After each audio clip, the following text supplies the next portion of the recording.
Gold, trusted gold buyers. మీరు తాకట్టు పెట్టిన బంగారాన్ని విడిపించి ఈ రోజు ఉన్న మార్కెట్ ధరకు కొనబడను.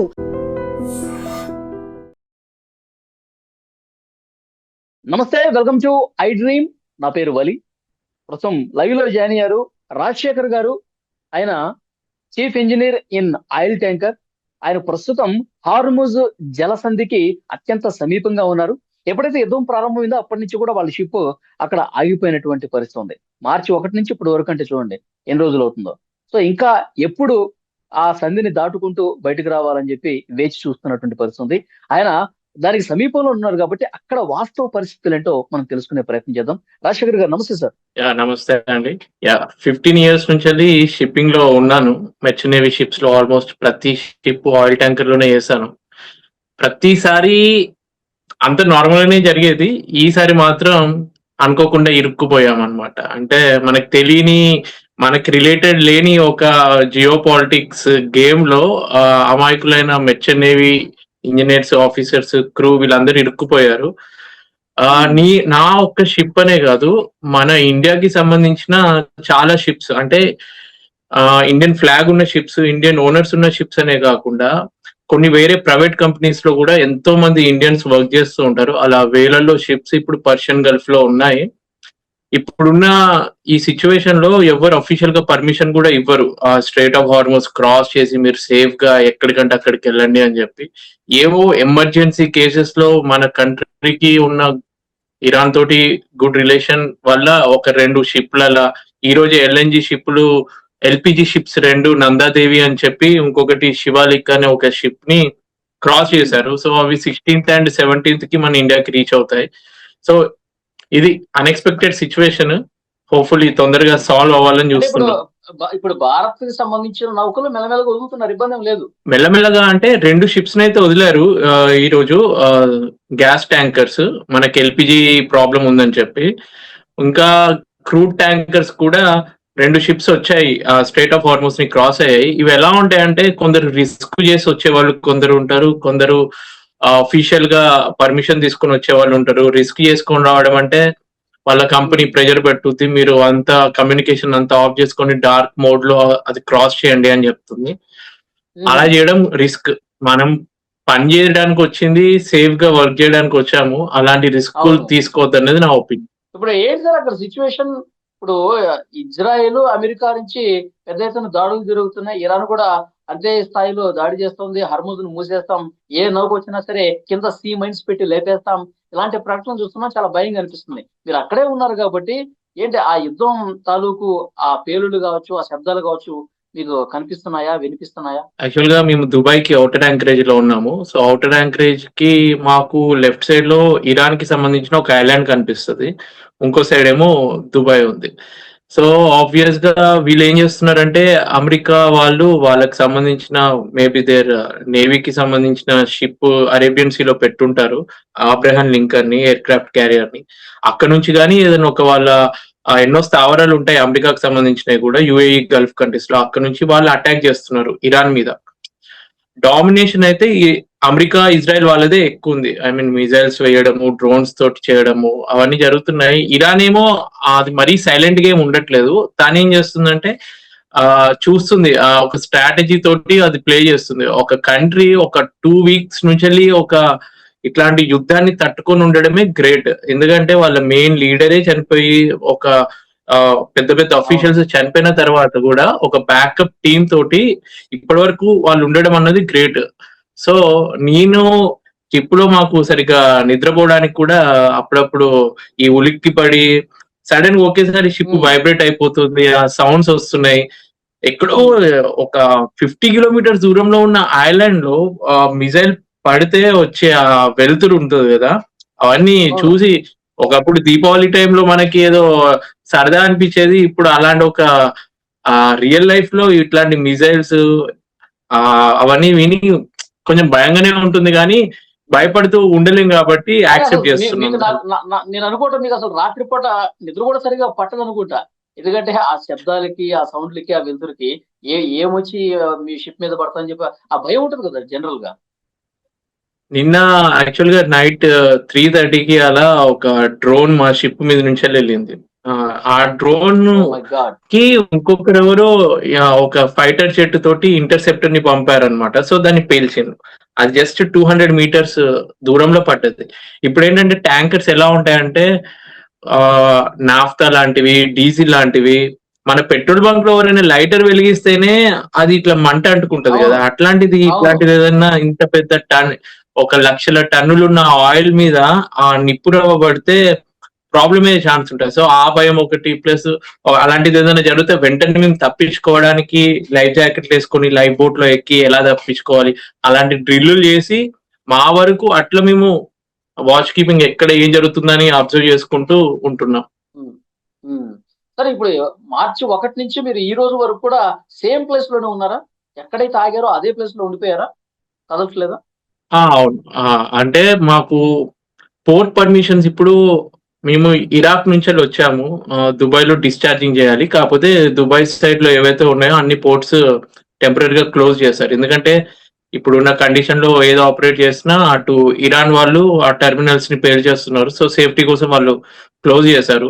అవి ఎప్పుడైతే ఉమ్, యుద్ధం అయిపోయి నార్మల్ అవుతుందో అప్పుడు మాకు పర్మిషన్స్ వచ్చిన తర్వాత మెల్లమెల్లగా ఒక్కొక్కటి పోర్ట్ కి వెళ్తది. అది కూడా ఒకవేళ యుద్ధం ఈ రోజు ఆగిపోయినా కానీ వెంటనే ఆపరేషన్స్ అన్ని నార్మల్ అవ్వవు. ఒక ఉమ్. 1-2 మంత్స్ అయితే మినిమం పట్టుద్ది. అంటే మళ్ళీ ఒకప్పట్లాగా షిప్పింగ్ లో అన్ని మామూలుగా జరగడానికి. కానీ ఇప్పట్లో ఆగేలైతే కనిపించట్లేదు సార్. ఎందుకంటే వాళ్ళు రెండు దేశాలు చర్చించుకోవాలి, మాట్లాడుకోవాలి, యుద్ధం విరమింపజేస్తున్నాం అని చెప్పాలి. దీనికి ఇంకా చాలా టైం పట్టే అవకాశం ఉంది. మళ్ళీ టైం పట్టిన తర్వాత ఇంకా ఇది ఆగకపోతే ఆగిపో మీరు అన్నట్టు. ఇది ఆగిపోవాలంటే ఓన్లీ అమెరికా చేతుల్లోనే ఉంది. ఇరాన్ ఎట్లా 3 కండిషన్లు పెట్టింది. అవి సాధ్యం కాని కండిషన్స్ పెట్టింది. బట్ అమెరికా డబ్బులన్నీ పోయి కాంగ్రెస్ వాళ్ళ దగ్గర నుంచి వెళ్ళి వాళ్ళ కాంగ్రెస్ ఏదైతే ఉందో ఇక మేము డబ్బులు ఇవ్వము అని అతన్ని ప్రెజరైజ్ చేస్తే గానీ యుద్ధం ఆగేటట్లేదు. చూద్దాం. అంటే ప్రతిసారి ఈ అధికారం కోసము అమెరికా ప్రతిసారి ఆధిపత్యం కోసం ఇలా ఎన్నో సార్లు చేసింది. ఇరాక్ లో, మొన్న వెనుజులాలో ప్రతిసారి వాళ్ళకి ఏంటంటే పైకి మీ దేశానికి మేము మంచి చేస్తున్నాము, మీరు మీ దేశంలో టెర్రరిస్ట్ నాయకులు ఉన్నారు, వాళ్ళందరినీ మేము అంటే మీ మంచి కోసం చేస్తున్నామని బయటికి చెప్పుకుంటారు. కానీ అల్టిమేట్లీ ఇదంతా జరుగుతుంది ఒక బిజినెస్. క్రూడ్ ఆయిల్, ఇరాన్ కి సంబంధించిన క్రూడ్ ఆయిల్ అమెరికాకి కావాలి, వెనుజులాకి సంబంధించిన క్రూడ్ ఆయిల్ అమెరికాకే కావాలి. అటు రష్యా చూసుకున్న ఈ వీళ్ళు కొట్టుకొని అటు ఇండైరెక్ట్ గా మొత్తం రష్యా లాభంలో ఉంది ఇప్పుడు. ఎందుకంటే మన ఇండియాకి రష్యా నుంచి ఆయిల్ తీసుకుంటున్నాం, చైనా నుంచి కూడా అవును, రష్యాని అవును. ఆయిల్ తీసుకుంటున్నా కూడా వాళ్ళకి డిమాండ్ పెరిగింది. మామూలుగా యుద్ధానికి ముందు $70 ఉండేది బ్యారెట్, ఇప్పుడు $100 కి చేరింది. ఉమ్. రష్యా ఇంకా దీనికంటే ముందు $8 ఏ దేశం పెంచేసి నుంచి, అమ్ముతున్నాడు. ఎస్ రాజశేఖర్ గారు, ఏ దేశం నుంచి అయితే మీరు ఆయిల్ కొనొద్దు అని చెప్పి కండిషన్ పెట్టారు, ఇప్పుడు గత్యంతరం లేక ఆ దేశం నుంచే కొనాల్సిన పరిస్థితి ఏర్పడింది.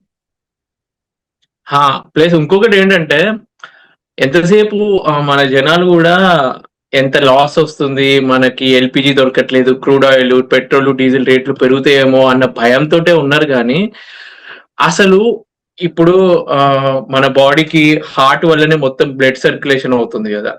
సో హార్ట్ లో ఒకవేళ బ్లాక్ వస్తే, హార్ట్ స్ట్రోక్ వస్తే అప్పుడు డాక్టర్ దగ్గర తీసుకెళ్తారు. అప్పుడు ఎమర్జెన్సీ సిచ్యువేషన్. ఇదైతే స్ట్రేట్ ఆఫ్ హార్మోన్స్ అన్నది కూడా ఒక బ్లాక్ టైప్.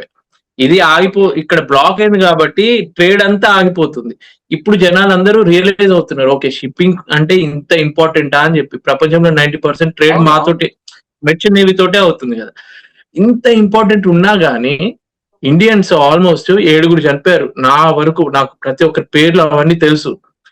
ఆయన కానీ ఇప్పటికీ మన ఇండియన్ గవర్నమెంట్ 3 ఇండియన్స్ చనిపోయారు అంటే వాళ్ళకి కరెక్ట్ లెక్కలు కూడా వాళ్ళు అఫీషియల్ గా తెలుసుకోలేకపోతున్నారు. అంటే ఓన్లీ ఇండియా ఫ్లాగ్ లో ఉన్న షిప్ లో జరిగిన ఇన్సిడెంట్ లో వాళ్ళు కాన్సన్ట్రేట్ చేశారు. కానీ వేరే కంపెనీలలో ఇట్లా ఎన్నో ఫైర్ యాక్సిడెంట్లు జరిగినాయి, ఇండియన్స్ ఇంతమంది చనిపోయారు అంటే వాళ్ళ ప్రాణానికి ఒక వాల్యూ లేకుండా చేస్తున్నారు. ఏంటంటే షిప్ లో వాళ్ళ బాడీ అలానే ఉండిపోయింది, కాలిపోయింది, ఆ బోన్స్ తోటి అలా ఉంది.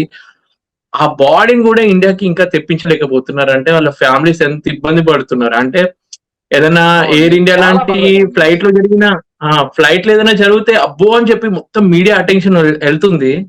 అది సీ ఫేరర్స్ ఇట్లాంటి షిప్పింగ్ వాళ్ళకి ఎందుకు అసలు జనాలు పట్టించుకోవట్లేదు ఎందుకు అన్న ఒక బాధతోటి నేను నా సోషల్ మీడియాలో నేను అవునండి, ప్రజెంట్ అవును. చేస్తున్నాను. అంటే ఇది ఫ్యాక్ట్, మమ్మల్ని కూడా గుర్తించండి, మాకు వాళ్ళ ఫ్యామిలీస్ ఎంత ఇబ్బంది పడతారు, ఒక మెంటల్ గా చనిపోయిన వాళ్ళనే కాదు, ఇప్పుడు మాకు కూడా లైవ్ లో ఇట్లాంటి షిప్ యాక్సిడెంట్లు చూస్తే మెంటల్ ట్రోమా మాకు ఉంటుంది, మా ఫ్యామిలీ మెంబర్స్ కి కూడా ఉంటుంది.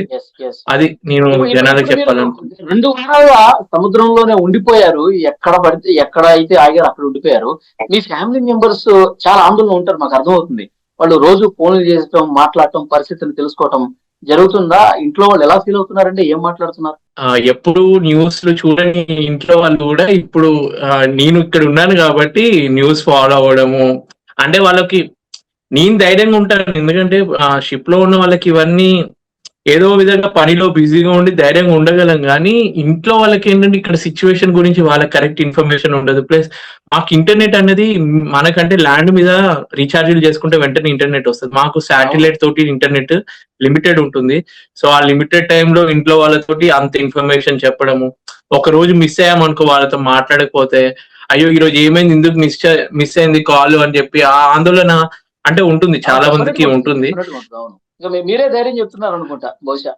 వాళ్ళు మాకు ధైర్యం చెప్పడం కన్నా మేమే వాళ్ళకి ధైర్యం చెప్పాల్సిన పరిస్థితి, ఎందుకంటే ఇంటి పెద్దవాళ్ళే ఇక ఫ్యామిలీకి ధైర్యం చెప్పాలి కాబట్టి.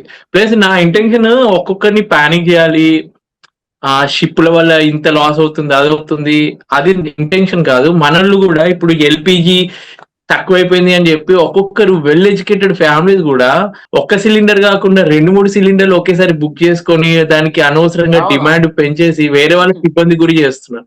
అంటే బేసిక్ మనకి ఒక సివిక్ సెన్స్ ఉండాలి కదా.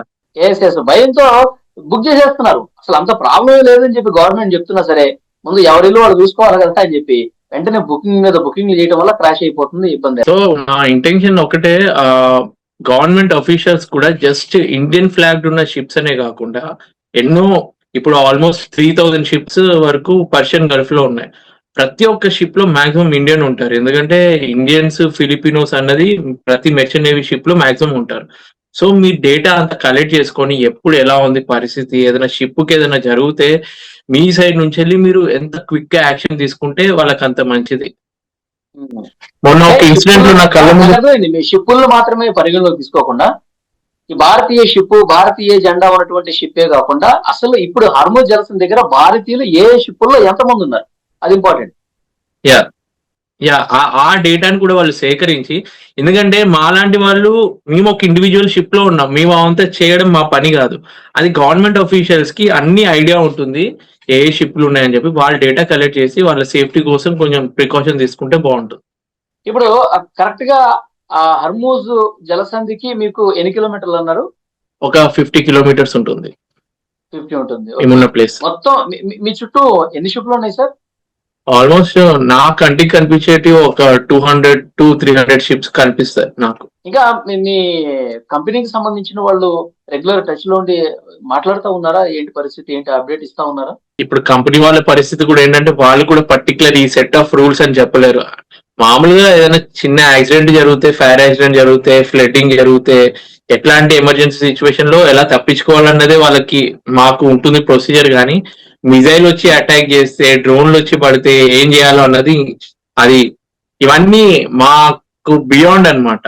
సో మా పని జస్ట్ మంచిగా అబ్జర్వ్ చేస్తూ అలర్ట్ గా ఉండి ఏదైనా జరిగితే వెంటనే తప్పించుకోవాలి అంతే. ఓకే, అంటే షిప్ లో ఏమైనా అయితే ఎలా తప్పించుకోవాలన్నది కూడా మీకు ఆల్రెడీ ట్రైన్ చేసి ఉంటారు.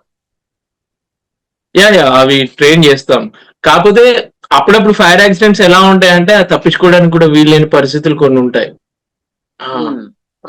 ఒకేసారి పెద్ద ఫైర్ వస్తే. చాలా మంచి ఇన్ఫర్మేషన్ ఇచ్చారు రాజశేఖర్ గారు. మీరు సేఫ్ గా ఇండియాకి రావాలి, చాలా త్వరగా రావాలి, యుద్ధం కూడా త్వరగా ముగింపు దశకు రావాలి, చర్చలన్నీ కూడా సఫలం అవ్వాలి, సేఫ్ గా రావాలని కోరుకుంటున్నా. Thank you very much. Thank you అండి. And for more videos, please subscribe to iDream. Please subscribe to iDream. Please subscribe iDream. And please subscribe to iDream. For more videos, subscribe to iDream. please like, share and subscribe to the channel. Congratulations, iDream. Subscribe to iDream. Subscribe to iDream. So subscribe to iDream Media. iDream ki iDream team andarki huge congratulations. Please subscribe iDream Media. Please subscribe to iDream. Subscribe iDream. Please subscribe to iDream. iDream అంటే నా కళల ఛానల్ను subscribe చేసుకున్నారు, నోరు తిరుగుతలేదు, మీరైతే గంట గుర్తు కొట్టండి. For more such videos, please subscribe to iDream.